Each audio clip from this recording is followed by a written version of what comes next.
Chapter 15 ગોદ માતની ક્યાં? ગોદ માતની ક્યાં ગીતના રચયિતા ચંદ્રકાંત શેઠ છે. તેમનો જન્મ ઈસવીસન 3 ફેબ્રુઆરી 1938માં ખેડા જિલ્લાના ઠાસરા ગામમાં થયો. તેઓ મુખ્યત્વે કવિ, વિવેચક અને નિબંધકાર છે. ચાંદલિયાની ગાડી, હું તો ચાલું મારી જેમ અને ઘોડે ચડી આવું છું એ તેમના બાળગીતોના સંગ્રહો છે. માની મમતાથી ઉપર આ દુનિયામાં બીજું કશું જ વિશેષ નથી એ ભાવ આ કાવ્યના કેન્દ્રમાં છે. આ સૃષ્ટિના દુનિયાવી રૂપો અને જુદા જુદા તત્વો સાથે માના વાત્સલ્યથી જુદી જુદી સ્થિતિઓનું અહીં નિરૂપણ થયું છે.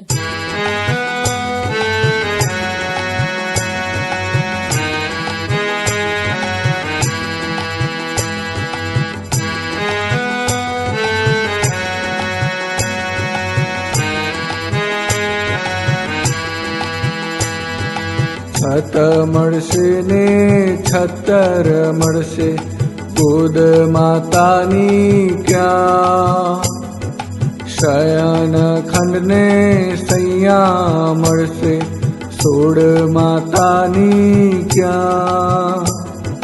રસ્તા મળશે રાહી મળશે, રાહત માની ક્યાં?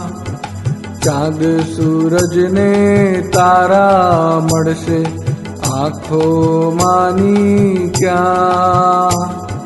પલ્લવ ને પુષ્પો તો મળશે, પાલવ માનો ક્યાં? સુર તાલ ને સંગીત મળશે, ટહુકો માનો ક્યાં? હાજર હાથ હજાર હોય પણ છાતી માની ક્યાં? બારે ઉમટે મેહ હેતની થેલી માની ક્યાં? ભર્યા ઉનાળે પરબ સરખી છાયા માની ક્યાં? ભર્યા શિયાળે હૂંફ આપતી માયા માની ક્યાં?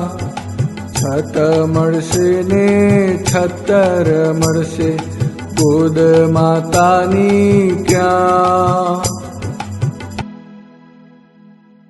સમજૂતી. પહેલી પંક્તિ. છત મળશે ને છત્તર મળશે, ગોદ માતની ક્યાં? શયન ખંડને સૈયા મળશે, સોડ માતની ક્યાં? આ પંક્તિમાં કવિ કહે છે કે જીવનમાં આપણને છત મળશે, પણ માની ગોદ ક્યાં મળશે? શયનખંડ અને પત્નીનો સાથ પણ આપણને મળી જશે, પણ માતાની સોડ આપણને ક્યાં મળશે? બીજી પંક્તિ. રસ્તા મળશે રાહી મળશે, રાહત માની ક્યાં? ચાંદ સૂરજને તારા મળશે, આંખો માની ક્યાં? પલ્લવને પુષ્પો તો મળશે, પાલવ માનો ક્યાં? આ પંક્તિમાં કવિ કહે છે કે રસ્તા મળી જશે જીવનની રાહમાં, મિત્રો પણ મળી જશે, પણ માનો વિસામો ક્યાં મળશે? ચાંદો સૂરજ ને તારા પણ મળી જશે, પણ માની આંખો ક્યાં જોવા મળશે? કુમળા પર્ણો અને પુષ્પો અને પણ મળી જશે, પણ માનો પાલવ ક્યાં મળશે?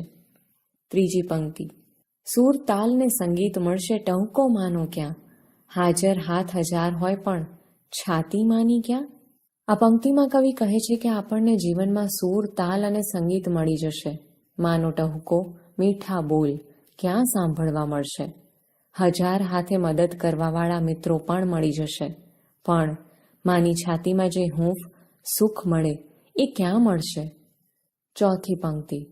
બારે ઉમટે મેં હેતની હેલી માની ક્યાં? આ પંક્તિમાં કવિ કહે છે કે મૂશળધાર વરસાદ વરસતો મળી જશે, પણ માના હેતની હેલી ક્યાં મળશે? પાંચમી પંક્તિ. ભર્યા ઉનાળે પરબ સરીખી છાયા માની ક્યાં? ભર્યા શિયાળે હૂંફ આપતી માયા માની ક્યાં?